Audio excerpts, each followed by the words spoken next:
Good morning everyone. आज हम polynomial का दूसरा पार्ट लेकर के आए हैं। इसमें हमारा जो एम है आज का, वो एम है कि हम एक केस स्टडी सॉल्व करने जा रहे हैं पॉलिनोमियल से रिलेटेड। ये केस स्टडी है आपके सामने।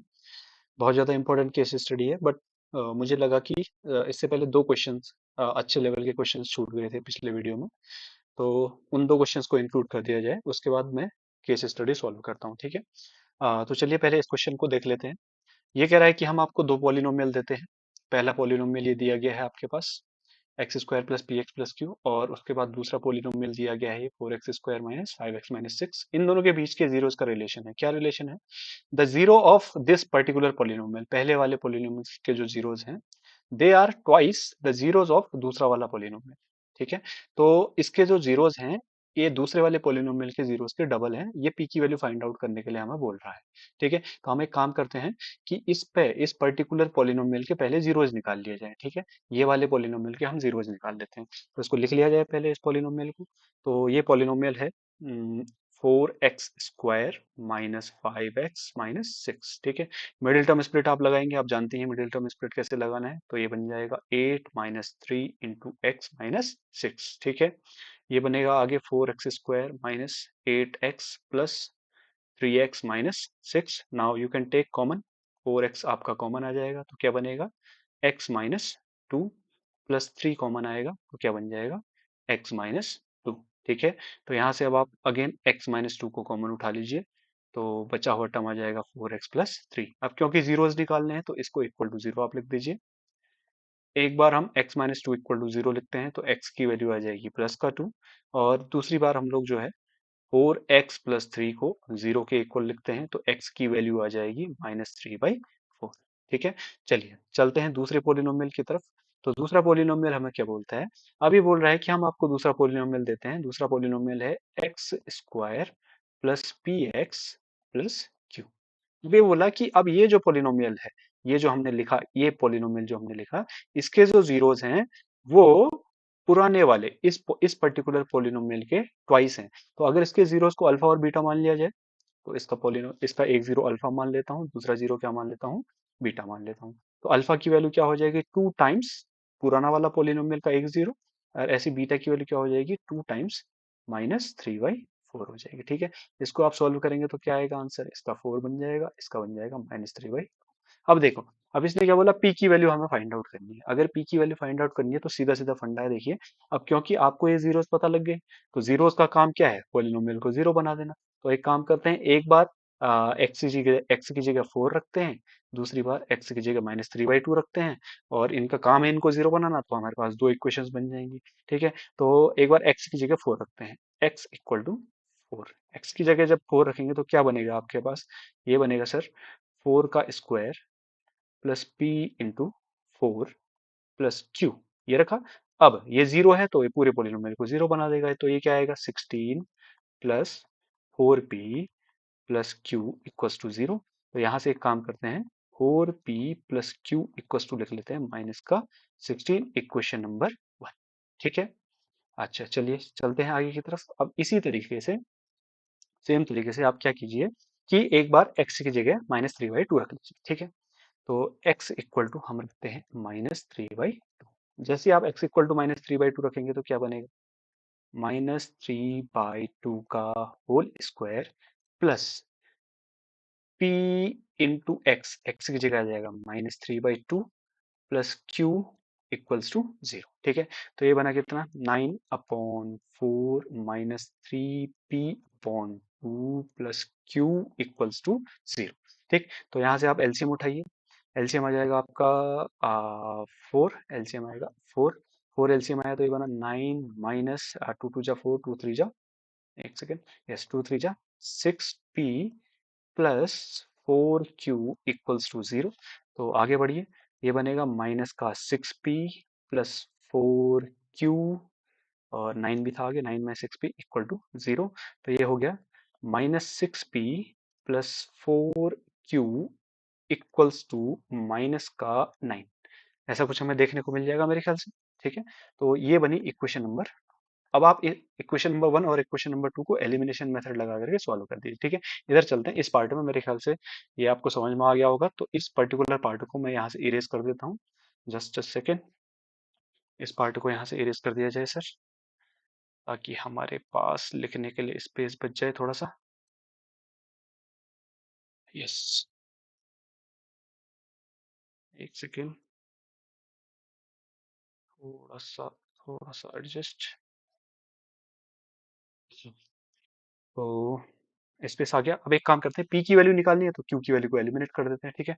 तो मैं क्या कर रहा हूँ, इक्वेशन नंबर 1 को 4 से मल्टीप्लाई किया और उसके बाद माइनस इक्वेशन नंबर 2 कर दिया, ठीक है। तो क्या बनेगा देखो, इक्वेशन नंबर 1 को 4 से मल्टीप्लाई करो तो 4 4 जा 16p plus 4q equals to 16 4 जा माइनस का 64, ये बन जाएगा। अच्छा, उसके बाद इक्वेशन 2 उतार लेते हैं ऐसे एज इट इज, -6p और +4q is equal to minus का 9, ठीक है। अच्छा भाई, अब इसने क्या बोला कि माइनस कर दो, माइनस करना है तो साइन चेंज हो जाएंगे, आपको पता ही है। माइनस का 6 क्या बन जाएगा, प्लस का बन जाएगा, और इसी तरीके से ये माइनस का बन जाएगा और ये क्या बन जाएगा, प्लस का बन जाएगा। 4q गया तो 16 + 6 कितना हो जाएगा, 16 और 6 22, 22p इक्वल्स टू माइनस का 64 प्लस का 9, तो ये हो जाएगा माइनस का 55। तो यहाँ से p की वैल्यू क्या आ जाएगी आपके पास, -55/22। आप इसको कैंसिल आउट कर लीजिए, तो p की वैल्यू आपको देखने को मिलेगी 11 से कट जाएंगे दोनों, 11 पंजे 55 और 11 दूनी 22। तो p की वैल्यू हमें देखने को मिलेगी सर कितनी, -5/2। तो इस हिसाब से हमारा जो सही आंसर है वो क्या आपको देखने को मिलेगा, -5/2 शुड बी करेक्ट आंसर। ठीक हो गया सर, तो ए ऑप्शन सही हो जाएगा इसका। ठीक, मेरे ख्याल से समझ आया होगा। चलते हैं अगले सवाल की तरफ। अगला क्वेश्चन हमें क्या बोलता है, हाँ yes, what should be subtracted from this polynomial so that 15 is the zero of the resulting polynomial. अब ये क्या कह रहा है कि ये जो दिया हुआ पॉलिनोमियल है, हमें एक पॉलिनोमियल दे रखा है, इसको लिख लिया जाए। तो पॉलिनोमियल है क्या, एक्स स्क्वायर -16x+50, ठीक है। इसमें से क्या सब्ट्रैक्ट करें कि जो 15 है वो हमारे रिजल्टिंग पॉलिनोमियल का जीरो बन जाए, ठीक है। तो एक काम करते हैं, पहले ये देख लेते हैं कि 15 रखने पे बच कितना रहा है, ठीक है। तो x की जगह 15 रख दिया जाए, तो हम बोलते हैं putting x equals to 15, x equal to 15 रखते हैं, तो हो जाएगा 15 का स्क्वायर -16 × 15 +30, ठीक है। तो ये कितना बना, 15 का स्क्वायर होता है आपको पता ही है 225 -15 छक 90 और 15 का 15 और 9 5 14, 240 +30, ठीक है। तो 225 और 30 को हम प्लस कर लेते हैं, तो क्या बनेगा, ये 225 और 30 ये बन जाएगा 255, और बचा क्या 240, माइनस करोगे तो क्या बच गया 15। देखो 15 रखने पर 15 बच जा रहा है, इसका मतलब ये कहता है कि अगर x इक्वल टू 15 इसका जीरो बन रहा है, अगर x इक्वल टू 15 इसका जीरो बनता तो ये क्या करता, ये पूरा का पूरा पोलिनोमियल x इक्वल टू 15 रखने पे जीरो हो जाता। लेकिन अभी जब हम x इक्वल टू 15 रख रहे हैं तो 15 बच जा रहा है ना, तो ये 15 गायब करना पड़ेगा। तो वही तो सवाल ने बोला कि व्हाट शुड बी सब्ट्रैक्टेड, 15 को ही गायब करो, क्यों, क्योंकि ये एक्स्ट्रा बच गया। अभी एक्स्ट्रा बच गया तो इसको हटा दो यहाँ से, अगर इसको हटाओगे तो मतलब सब्ट्रैक्ट कर रहे हो, तो सब्ट्रैक्ट कर रहे हो तो सही आप ऑप्शन क्या हो गया आपके पास, ऑप्शन नंबर सी आपका जो है करेक्ट आंसर हो जाएगा। सो 15 को हमें सब्ट्रैक्ट करना पड़ेगा। चलिए सर, बढ़ते हैं हम हमारे अगले सवाल की तरफ, जो कि है केस स्टडी। बहुत ज़्यादा इंपॉर्टेंट होने वाली है केस स्टडी। तो नेक्स्ट सेकेंड, इसको थोड़ा सा एडजस्ट कर लिया जाए। ये कहाँ से आ गया भाई, इसको हटाते हैं यहाँ से। यस, हाँ। तो केस स्टडी आप लोग पॉज करके आराम से पढ़ लो एकदम ध्यान से, इसके बाद स्टार्ट कर रहा हूँ। ठीक, पढ़ लिया होगा मेरे ख्याल से। तो क्या बोलता है question, a ball is thrown in the air so that t seconds after it is thrown, its height h meter above its starting point is given by the polynomial this। ठीक है, तो पोलिनोमियल हमें दे रखा है, फिर कुछ questions पूछ रहा है, तो एक काम करता हूँ पहले तो पोलिनोमियल लिख ही लूँ, क्योंकि जरूरत तो पड़ेगी इसकी। तो h इक्वल्स टू क्या हो जाएगा, 25t -5t स्क्वायर, ठीक है। अब ये कह रहा है observe the graph of the polynomial and answer the following questions, right the zeros of the given polynomial. देखो काफी आसान सा सवाल, तो जीरोस लिखने हैं इस पोलिनोमियल के। तो जीरोस कैसे निकाले जाते हैं पता ही है आपको ग्राफ से, क्या देखते हैं हम लोग, एक्स एक्सिस का इंटरसेक्शन देखते हैं। क्या देखते हैं? एक्स एक्सिस का इंटरसेक्शन। ठीक है, एक्स एक्सिस कितनी बार कट हो रही है और कहाँ पर कट हो रही है, देखो आपको जीरोस का पता लग जाएगा। तो देख लेते हैं एक बार जीरोस कहाँ कहाँ पर देखने को मिल रहा है। देखो ये जो ग्राफ है, ये ग्राफ आपको एक तो यहाँ पर इंटरसेक्ट करता हुआ दिख रहा है, दूसरा यहाँ पर इंटरसेक्ट करता हुआ दिख रहा है। तो पहला जीरो आ गया आपका ये, दूसरा जीरो आ जाएगा आपका ये। ठीक हो गया। तो हमें दो जीरोस देखने को मिल गए इसके, तो हम जीरो सीधा सीधा लिख सकते हैं। द जीरोस आर, क्या क्या हो जाएंगे जीरोस? पहला जीरो हो गया जीरो, दूसरा हो गया 5। ठीक है, तो ये आपका आंसर हो गया पहला। तो क्लियर है। चलो आगे बढ़ते हैं अगले सवाल की तरफ। Find the maximum height achieved by the ball. इसके लिए वापस ग्राफ में चलो, देखो ध्यान से देखो। ये मैक्सिमम हाइट है कि नहीं है, देखो ध्यान से। यहाँ देखो, ये क्या है? मैक्सिमम हाइट है। अब देखो ये हाइट जो है वो कहे पे डिपेंड कर रही है? टाइम पे ना। टाइम की वैल्यू 1 रखोगे तो हाइट चेंज हो जाएगी, 2 रखोगे तो हाइट चेंज हो जाएगी। देखो h इक्वल टू क्या रखा हुआ है? 25 इंटू वन माइनस 5 इंटू 1 का स्क्वायर। ठीक है, ऐसे आप रखोगे, 1 की जगह आप 2 रखोगे तो वैल्यू कुछ और आ जाएगी, 1 की जगह आप 3 रखोगे तो फिर वैल्यू कुछ और आ जाएगी। मतलब टाइम पे डिपेंडेंसी है हाइट की। ठीक है, सीधा सीधा। हाँ, तो हमें मैक्सिमम हाइट कहाँ देखने को मिल रही है? यहाँ देखने को मिल रही है, इस पॉइंट में मैक्सिमम हाइट। और जब इस पॉइंट में मैक्सिमम हाइट है तो टाइम क्या है वहाँ? 5/2 आपको देखने को मिल रहा है। अगर टाइम 5/2 देखने को मिल रहा है तो हम सेकंड पार्ट को सीधा सीधा अटेम्प्ट करते हैं। तो हम बोलेंगे at t equal to 5/2 height is maximum. Height is maximum. ठीक है, तो आप जो है टी की जगह 5/2 रख दो, आपको मैक्सिमम हाइट मिल जाएगी। तो एच इक्वल टू क्या हो जाएगा? देखो ये हो जाएगा 25 इंटू टी। टी का मतलब 5/2 माइनस 5 इंटू टी का स्क्वायर, मतलब 5/2 का स्क्वायर। तो क्या हो जाएगा ये? 125/2 माइनस 125/4। ठीक है, एलसीएम एलसीएम उठा लो, आराम से बन जाएगा सवाल। 4 एलसीएम आ गया तो ये हो गया कितना? 250 minus 125। So answer should be 125/4। 4 3 12, 4 1 का 4, 1 5, 4 दूनी 8, 2 10, 4 5 20। तो 31.25 मीटर आपको हाइट देखने को मिल जाएगी। ठीक है, तो इस पार्ट का आंसर कितना हो गया? 51.25। Got it. ओके, चलते हैं अगले पार्ट की तरफ, पार्ट नंबर 3। एक काम करता हूँ, मैं इसको हटा देता हूँ। क्या ही करेंगे हम इसका, आप इसको पॉज करके नोट कर लेना। ठीक है, तो आप इतने पार्ट को पॉज करके नोट कर लो ताकि मेरे को स्लाइड ना करना पड़े और प्रॉपर जगह यहीं पे मिल जाए मेरे को। ठीक, तो इस पोर्शन को मैं हटा दे रहा हूँ, पहला पोर्शन। आप नोट डाउन कर लीजिएगा इसको। Yes. Okay sir, after throwing upward how much time did the ball take to reach the height of 30 metre? 30 metre की हाइट तक पहुंचने में कितना समय लगा, ये बोल रहा है। अब सीधा सीधा है, जैसे ये बोल रहा है कि 30 मीटर की हाइट निकाल लो, तो वहां के लिए टाइम बताओ। तो हमें एच की वैल्यू जो है 30 मीटर देंगे। ठीक, तो एच की जगह 30 रख दो, आप काम बन गया आपका। तो ये होगा 30 equals to 25 t minus 5 t square. ठीक है, इसको इधर ट्रांसफर करते हैं तो क्या बन जाएगा? 5 t square minus 25 t plus 30 equal to 0। तो यहाँ से 5 उठाते हैं कॉमन, तो क्या बनेगा ये? T square minus 5 t plus 5 × 30 equal to 0। ठीक है, तो ये हो गया t square minus 5 t plus 6 equals to 0। तो यहाँ से इसको मिडिल टर्म स्प्लिट से अगेन सॉल्व कर लो आप, तो ये हो जाएगा 3 + 2 × टी प्लस 6 इक्वल्स टू 0। तो ये आया t square minus 3 t minus 2 t plus 6 equals to 0। तो यहाँ से टी कॉमन ले लो, तो क्या आ जाएगा? टी-3 माइनस 2 कॉमन ले लो, क्या आ जाएगा? टी-3 इक्वल टू 0।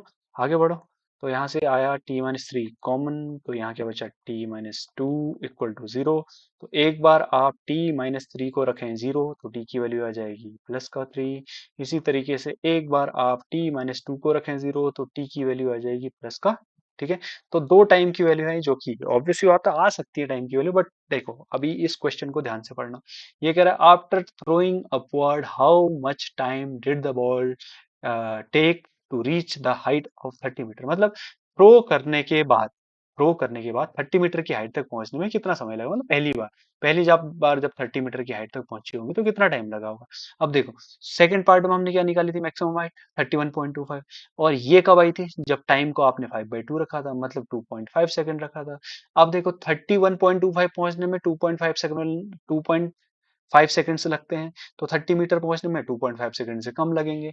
इसका मतलब हमारा जो एक्सेप्टेबल आंसर होगा इस पर्टिकुलर पार्टी के लिए वो क्या हो जाएगा, t = 2 सेकंड। ऐसा नहीं है कि t = 3 सेकंड नहीं आ सकता, बिल्कुल आ सकता है। बॉल 2 बार आपको जो है सेम हाइट पे देखने को मिलेगी यहाँ पर, ठीक है। तो 2 टाइम होंगे, 2 टाइम, लेकिन क्वेश्चन की लैंग्वेज के अकॉर्डिंग अभी टी की वैल्यू क्या हो जाएगी, 2 हो जाएगी। क्यों? क्योंकि ये अपवर्ड फेंकने के तुरंत बाद पूछ रहा है कि आपका जो बॉल है वो 30 मीटर पे कब आपको देखने को मिलेगा। आ गया समझ? ठीक है। चलो बढ़ते हैं हम हमारे इसी के अगले पार्ट की तरफ। इसको हटा दो, चलो नीचे स्लाइड कर लेता हूँ, तो छोटा ही है। हाँ, तो क्या बोलता है ये बोलता है find the two different values of time when the height of the ball was 20 metre. ठीक हो गया। तो हाइट का एक्सप्रेशन हमें दे रखा है, 20 मीटर की हाइट के लिए 2 टाइम निकाल दो बोलता है। सेम मेथड से हम फॉलो कर लेंगे, ठीक है। तो हाइट है कितनी, 25t - 5t²। ओके, तो हाइट है h, हाइट है 25t - 5t²। ठीक है। अब ये क्या कह रहा है, हाइट को 20 मीटर रख दो, तो हाइट की जगह 20 मीटर रखिए आप। ये हो जाएगा कितना, 25t - 5t²। इसको इधर ट्रांसफर कर लेते वापस, तो ये हो जाएगा कितना, 20 माइनस, एक सेकंड ना, थोड़ा रीअरेंज करके लिख देता हूँ इसको मैं, ज़्यादा बेटर रहेगा मेरे ख्याल से। हाँ, इसको इधर लेकर के आएंगे तो ये हो जाएगा 5 t² -25t और प्लस का 20 = 0। तो 5 आया कॉमन, तो क्या बन जाएगा, ये t² -5t +4 = 0। तो ये आएगा क्या, t² -5t +4 = 0। इसी को बढ़ाते हैं आगे थोड़ा सा, तो ये क्या हो जाएगा, ये हो जाएगा t²-4+1 × t +4 = 0। ये हो गया t² -4t - t +4 = 0। यहाँ से आप t कॉमन उठाओ तो क्या आ जाएगा, t-4, यहाँ से -1 कॉमन उठाओ तो क्या आ जाएगा, t-4 = 0। तो ये हो गया आपका t-4, ये हो गया आपका t-1 = 0। ठीक है। आगे बढ़ाओ इस चीज को, तो ये क्या हो गया, t की वैल्यू आ गई आपकी +4 और t की वैल्यू आ गई +1। ठीक है।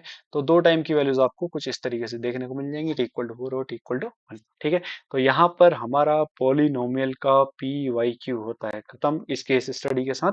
तो पॉलिनोमियल में इस टाइप के क्वेश्चंस पूछे जाते हैं। ये मैंने आपको 2 वीडियोस के जरिए समझा दिया कि किस तरीके के क्वेश्चंस पूछे जाएंगे। अब आप इसी तरीके के क्वेश्चंस को प्रैक्टिस करते रहिए। अगला जो वीडियो हमारा होगा वो लीनियर इक्वेशन पर होने वाला है। ठीक है। तो चलिए मिलते हैं अगले वीडियो।